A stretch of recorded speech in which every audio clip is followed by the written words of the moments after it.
Ngayong araw nga pala, kinuha ni Kappa Girl yung card niya sa school. Nagmamadali nga siya kasi excited siya ipakita sa akin yung grade niya. Kasi alam niya bibigyan ko siya ng regalo. At pagkakita ko nga ng mga grade niya, wow, puro 90 lahat, pasado si Kappa Girl. Wow, ang kataas ng grade mo ah. Oh, di ba kuya, sabi ko sa'yo, honor ako. At ito ang certificate of recognition ko. At bukas, aakit ako stage. Wow, honor ka, di may regalo ka. Oo, eto. Mukhang madami nga ng regalo kay Kappa Girl. May dala pa siyang pitaka eh. Binigyan pa siya ng pera. Mapapasana all ka na lang talaga. Itong 500, bigay ng Lola Lloyd ako. At itong 300 naman ay bigay ni Lolo Dugs. Kaya ako sa'yo, Kuya Dugs, bilan mo ako ng wallet kasi tignan mo tong wallet ko. Pag binilan mo ako ng wallet, maging kamukha mo sa Dayer Padilla.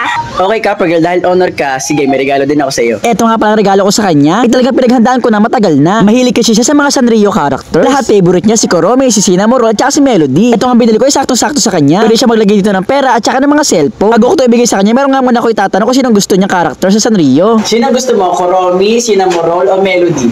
Melody. Sakto, Melody ang pinili niya. Pwede ka na? Okay, ito na Bagbog! Melody bag! Thank you, Kuya Dugs. Kamukha mo talaga sa Dayer Padilla. Salamat talaga. Favorite ko talaga to. Thank you talaga, Kuya Dugs. Kamukha mo talaga sa Dayer Padilla.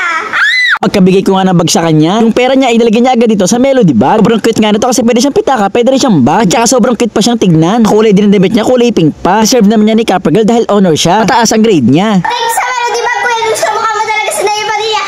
Ayan, okay yan. Basta mag-aaral ka mabuti. Habang nanonood ako ng TV, biglang lumapit sa akin ang pamangkin ko na si Kappa Girl. Pansin ko na para malungkot siya. Kaya tinanong ko siya kung anong problema. Bakit Kappa Girl? Anong problema? Kuya Dugs, may sabihin ako sa'yo. O bakit? Ano yung sasabihin mo? Di ba sabi mo, pag honor ako, bibigyan mo ako ng regalo. O bakit? Bukas ka pa naman aakit ng stage ah. Di ba ka naggusto sa'yo, bibigyan mo ako ng regalo?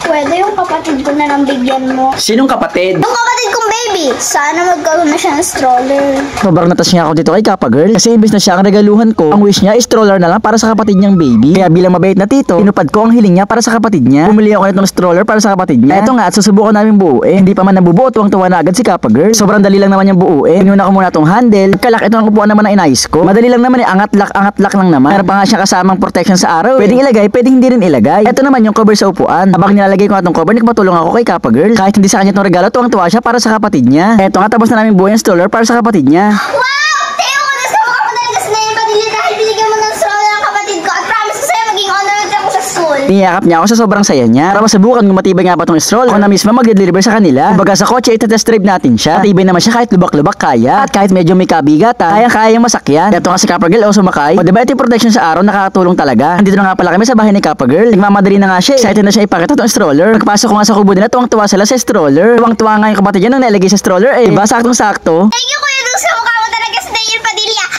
Basta promise si Kappa Girl ay mag-aaral siya mabuti at magiging honor uli. So yun lang.